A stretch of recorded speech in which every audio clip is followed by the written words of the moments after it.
Hello, my name's Veronica. I'm 29 years old. I recently got divorced from my husband of 3 years, and I got to take revenge on him in the process. Today, I want to tell you all about it. Let me begin by telling you a little about myself. I grew up with a single mother. My mother, Jenny, got pregnant at a young age, and my father abandoned her when he found out that she was pregnant. My mom's family was not happy that my mom got pregnant, and so they kicked her out. My mom was forced to raise me all by herself with no support. She could not get a college degree because she had to drop out and take care of me. Since she had no degree, she could not get a proper job. She tried working various jobs, but the only one she could stick with was the job of a janitor. The company my mom worked with was kind enough to give her some downtime to take care of me as well, so my mom continued to work with them for many years. She never got promoted or anything, but she did get some pay raises. She worked that job for years because they paid her really well, and she could afford a lot of things for me.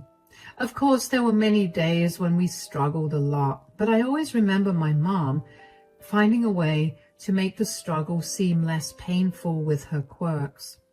She never let me go hungry, and she made sure I got my education done. I worked hard throughout school and managed to get a scholarship that paid for half my tuition to a college in my city.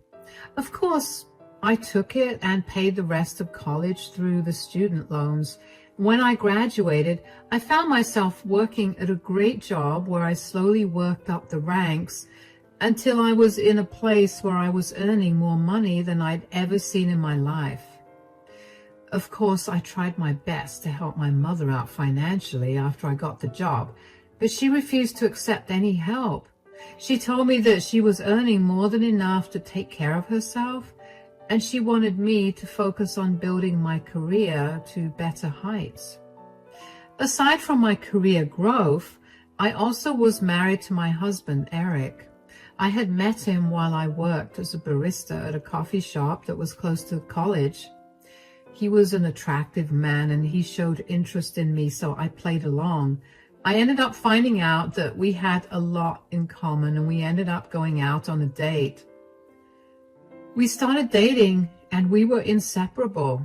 After dating for 5 years, we decided to get married. Eric came from a pretty well-off family, so one of the funniest things to me used to be how differently we viewed things. Sometimes those views made us get into arguments, but we always compromised on things after talking about them. My mom adored Eric and thought that he was the best thing that happened to me. Eric, on the other hand, hadn't been so close to my mom. He always maintained his distance from her, and I could never understand why he treated her that way. Whenever I asked him, he told me that I was just imagining it, and eventually I just let it go. After a year into our marriage, Eric declared that he wanted to buy a house. I wasn't too keen on that idea at first because we were financially stable, but not enough to buy a house. Eric was adamant about buying a house, so I eventually gave in. He had just enough money for the deposit of the house that we ended up liking, and he told me that he wanted the house in his name, so he'd pay for it. I tried to fight it, but Eric told me that he was doing that whether I liked it or not. I argued that if he used all his money on the deposit, he wouldn't have any money to buy any of the furniture needed for the house, nor would he have any money to buy the car he'd need to travel from our new place to his workplace. We lived only 5 minutes away from his workplace, so he never needed a car. But the new place was a 20-minute drive from his workplace, and I worked on the other side of the city, so there was no way that I'd be able to drop and pick him up every day. We eventually decided to go ahead with Eric buying the house in his name while I would buy everything else he needed. Things were good for another 2 years, and we were living happily, and then one day my mom called me to tell me that she wasn't feeling well. She sounded really sick over the phone, and I got very concerned. So I rushed over. I let myself into her apartment with the spare keys she gave me, and I called out to her. "Mom, where are you?" "In the bedroom." "Oh my gosh, what happened?" "I have no idea, but all I know is I feel like I'm hot and cold at the same time. I constantly need to pee, and my stomach hurts. I feel like I'm dying." "Don't say that. I think you have a urinary tract infection, and we should go to the doctor." "I would love to, but everything hurts." "Okay, when did this start?" "It started yesterday, but it got really bad today." "Why didn't you call me yesterday? I would have immediately taken you to the doctor." "I just thought I was feverish because of exhaustion and lack of sleep." "Lack of sleep? You haven't been sleeping well? Why?" My insomnia is back. I've been very stressed out with the bills and making ends meet." "Mom, you know you can ask me for help, right? I've told you this many times. I don't want you to suffer." "Sweetie, I want you to live your own life without worrying about me. I worked hard to raise you and make sure that you have a good life, and the last thing that I want is for you to end up like me." "How will I end up like you?" "Helping me out will make you run out of your money. I couldn't save enough money for you to go to college, so I know you have those loans to pay off. You have a mortgage to pay for, and you have your own expenses. I don't want you to be financially unstable because of me." "Mom, you gave me everything I've ever needed and wanted, even if that meant nothing for yourself.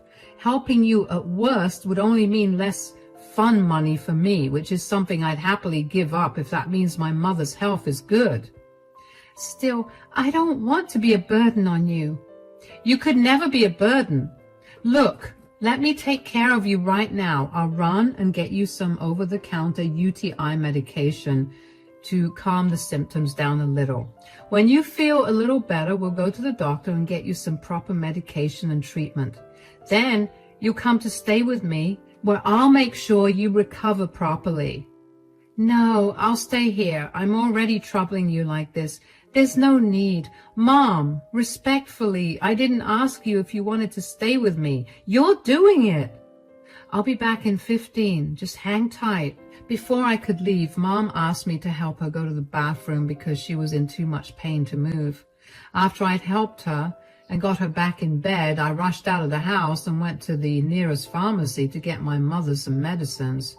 I was no stranger to UTIs because I usually got so focused on my studies or my work that I often forgot to take proper care of myself, so I knew what my mom was going through.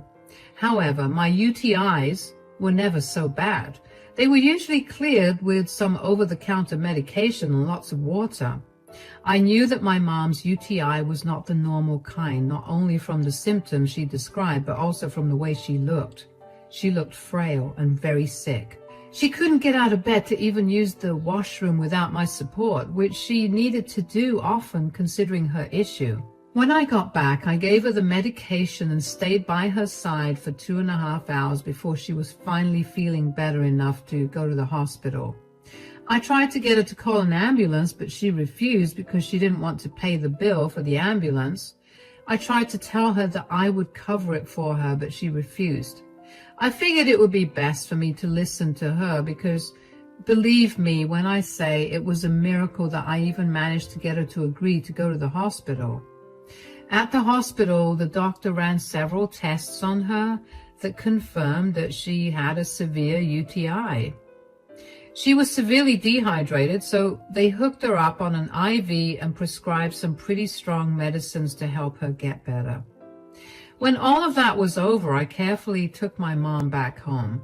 She tried to protest living with me again, but I was not going to listen to her. I knew my mom well enough to know that she'd not take her medications at the correct times, and that would only leave her suffering for longer. If I was there, she would get better quicker. I helped my mom settle into the guest bedroom. It was dinner time, so I reheated some leftovers to give her, and when she was done, she promptly fell asleep. I quickly whipped up some dinner for Eric and me after that and waited for him to come home from work. He finally came back half an hour later. "I'm home." Welcome home, darling. I'm so sorry I missed all of your calls and didn't read any of your texts. I was really busy with work today. I'm exhausted. Well, I have dinner ready for you. You can take a shower and then eat. Thank you. You're the best. Wait, why did you call me so many times? Oh, yeah, my mom called me today. Oh, and? She told me she wasn't feeling too well, so I went over and she looked like she was suffering. I took her to the doctor and he said that my mom had a severe UTI. He prescribed her some medication and she should be fine. Okay, that's good. Yeah, and I found out that Mom hasn't been sleeping well because of stress, and I bet that her stress led her to not take proper care of herself, which led to the urinary tract infection. I felt so bad for her, though. Yeah, well, what do you expect? She works as a janitor, so she's going to be struggling. What's that supposed to mean? I'm not trying to be offensive or anything, but come on, darling, be a little practical. Your mom barely earns minimum wage and she has a lot of loans to pay off. It's understandable that she's under a lot of stress. Yeah, I know that, but I felt really bad for her, so I invited her to stay with us until she got better. What? She got into this mess because she forgot to take care of herself, so I'm going to make sure she gets better. At least this way she has someone to monitor her, and I get to be at peace knowing she's fine. How could you just invite your mother to stay with us without asking me about it? Why do I have to ask you about it? 4 months ago, you brought your mother to stay with us for 2 entire months because she was bored with her house, and you didn't even ask me about it. I had no problem with it. My mom is genuinely sick, and I didn't think that it would be a big deal to let her stay here. It's more than a big deal. This is unacceptable. Your mom can stay here for tonight, but she has to leave tomorrow. That's not happening. Why do you have a problem with her recovering here? My problem is that your mom is a janitor. I can't allow a low-class janitor to live here. Excuse me? So what if my mom's a janitor? That doesn't change the fact that she's suffering right now, or that she's my mother. I don't care. My house, my rules. You want to take care of your mother in your house? Buy yourself a house and do it there. Get her out of here by tomorrow. I'm probably going to need to get the room deep cleaned tomorrow. That's something you have to pay for, by the way. If my mom leaves tomorrow, I'm leaving too. Don't be dramatic, Veronica. I get that you're emotional because she's your mother, but you have to know that people like her are known to steal and damage reputations. When has my mother ever given you a reason to think that way about her? She hasn't, but that doesn't mean she won't. I mean it. You need to get her out by tomorrow, or I will be calling the cops. And they will definitely remove your mother from the house when they see that I am the only owner of this house. Nothing you say will change what I want. You're doing all of this because the house is in your name? Yes. Okay, you're going to regret this. I left him standing there and I stormed up to our room. I was so angry I didn't even think to eat. Suddenly it hit me why Eric had always been treating my mother so differently. He saw her as a filthy peasant instead of my mother. He knew very well that she had struggled to raise me and how grateful I was to her for giving up on her career for me. He knew how she had been the one to push me to study hard, which helped me get to where I was. I couldn't wrap my head around how he could see my mom as anything less than a powerful woman. What was more angering was his attitude towards letting her stay with us. There had been more than one occasion where he'd randomly invite his parents to stay with us, and I had never had an issue with that. They were never sick or anything. They just wanted to spend time with him. I realized then that the reason he wanted the house in his name was because he wanted to be able to decide who was allowed into the house. That was when I made up my mind to get back at him. Since he was able to decide who could enter the house because it was in his name, I would play that same game with him. I would take everything in the house that was mine, the furniture, the car that he'd been using for 2 years, and our dog, Rocky, who was under my name. I didn't talk to Eric that night, and he never made an effort to talk to me either. The next morning, he only spoke to me to tell me that he was going out with his buddies to go golfing and that his friend was coming to pick me up. He reminded me again that I had to get my mother out of the house by the time he was back. I ignored him and went to make my mom breakfast. By the time I was done, Eric had already left. I walked into my mother's room and saw her looking much better, but I still asked her how she was doing. "How are you feeling today?" "A little better. I finally managed to sleep last night. Thank you so much for letting me stay with you guys." "About that. What happened? Is everything okay?" "Eric and I kind of got into an argument last night." "Oh no, did he not like me staying here? I can go. I told you that the last thing I wanted was to be a burden." "I also told you that you could never be a burden. And yes, you'll have to go, but I'm coming with you." "What? Why?" "I'm going to get a divorce from Eric." "What? All because of an argument about me?" "Sweetie, I know you're protective of me, but you need to talk to Eric about how you feel. You can't just divorce him because he did not want me to stay in his place." "Mom, the issue was not just that he didn't want you to stay here. It's why he didn't." "What do you mean? Have I done something against him?" "I'll apologize to him so you don't have to get a divorce." "You did nothing to him, Mom. He's just a disgusting elitist." What do you mean?" "He didn't want you staying here because you're a janitor. He obviously did not like that. I tried to fight him, but he told me that it was his house, so I had to follow his rules." "I'm sorry that I've come between you and Eric. I know what I do isn't the best, but it's all I can do considering I never got to finish college, and this was the only job I could get when I raised you all by myself. I've been doing this for so many years and that nobody would hire me for anything else. I tried my best to shield you from any insults because of what I did for a living when you were growing up, and I had hoped that it wouldn't affect you as an adult. But here we are." "Mom, you have nothing to say sorry for. You did the best you could with what limited resources you had. And I can assure you that your profession has not affected my adult life at all. Eric is just a douchebag, and he can't seem to see past people's social classes." "There's nothing I can say to convince you to not divorce him, right?" "Absolutely not. I do not want a man who can so easily disrespect my mother for her class in my life. Would you be okay if your partner disrespected me because I worked as a janitor?" "Never. You're right. I just don't want you to be a divorcee. You're so young and I want you to have a better life. I know that what Eric said was disgusting and I was not trying to excuse it at all. In fact, I think you should do something to get back at him." "Oh, believe me, I was going to do that anyway.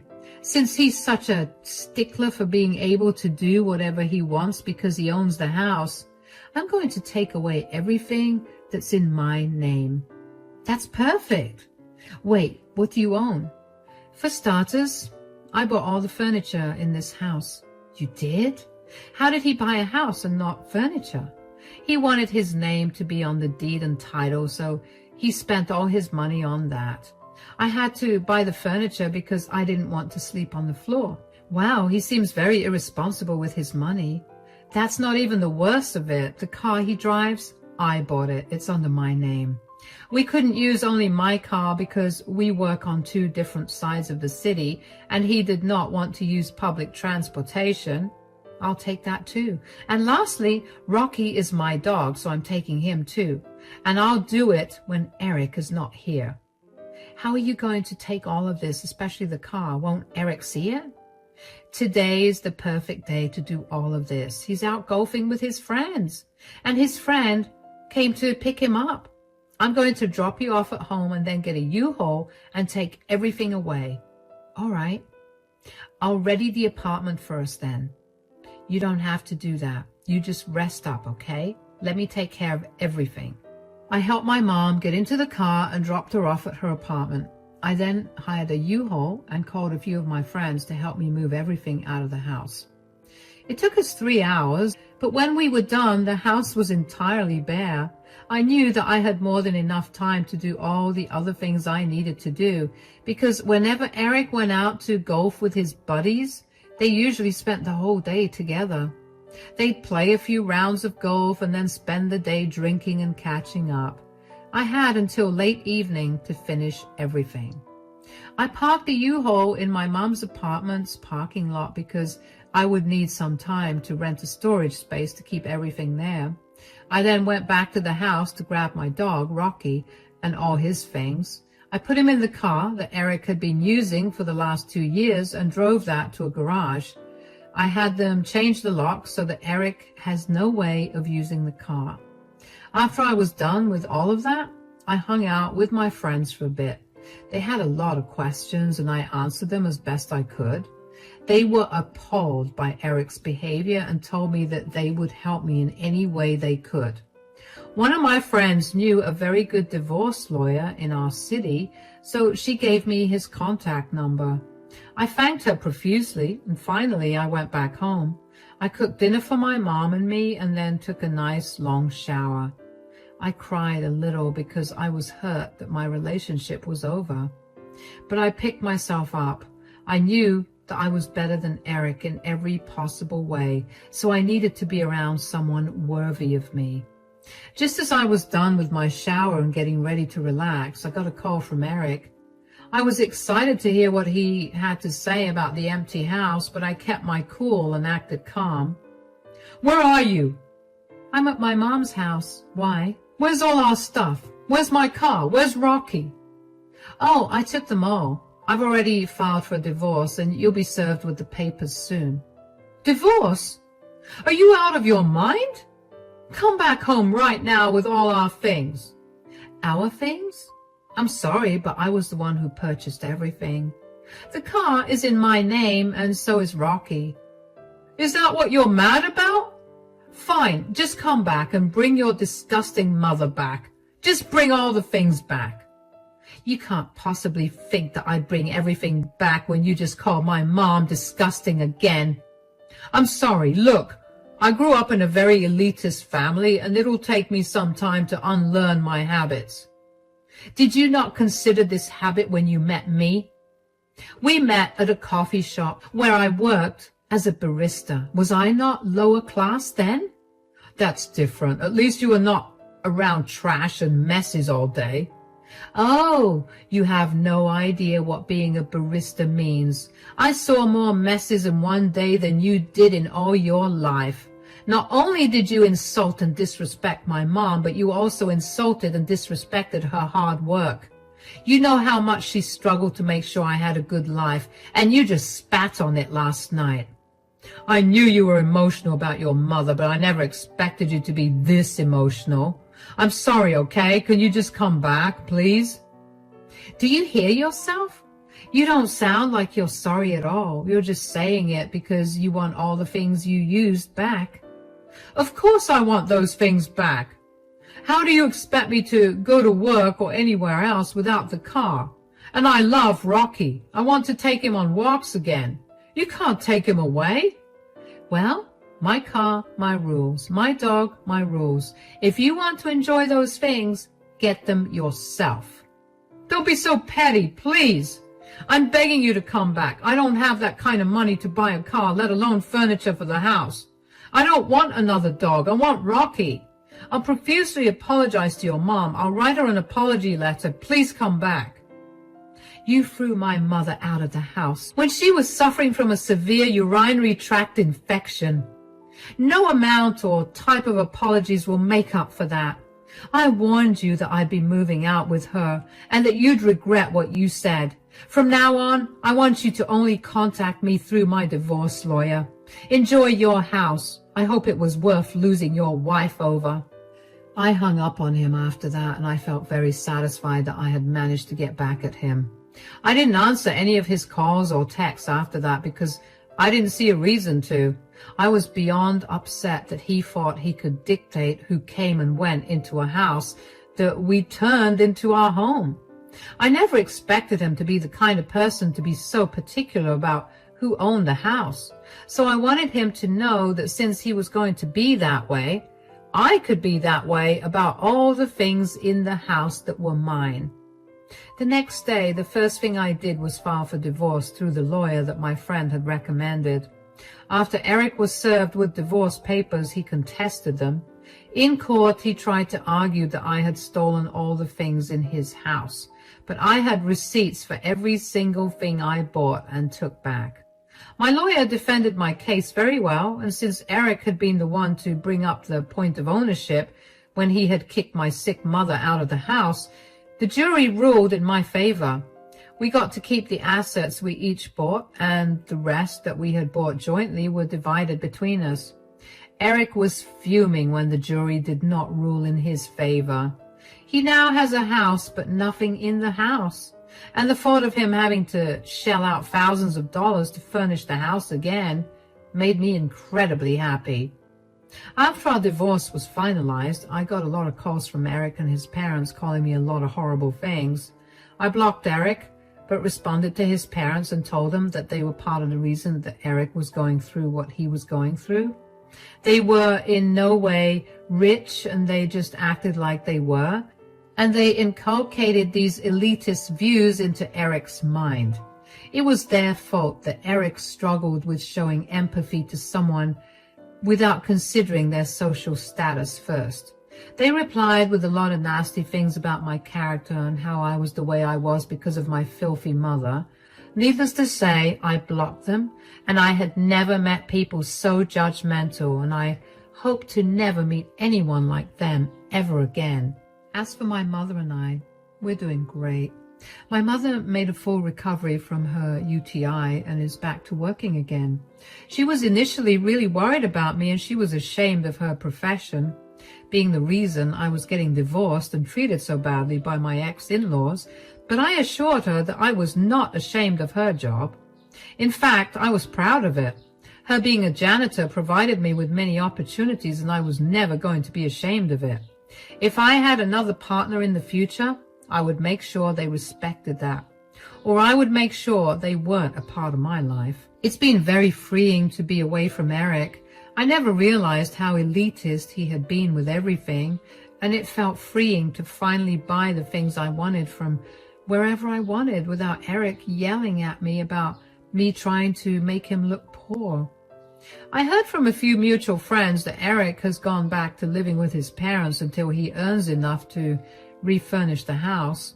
His parents refuse to help him financially because they expect him to be financially independent so they can keep up their elite image. I really dodged a huge bullet with them. Anyway, here's to better years ahead of me with many better people.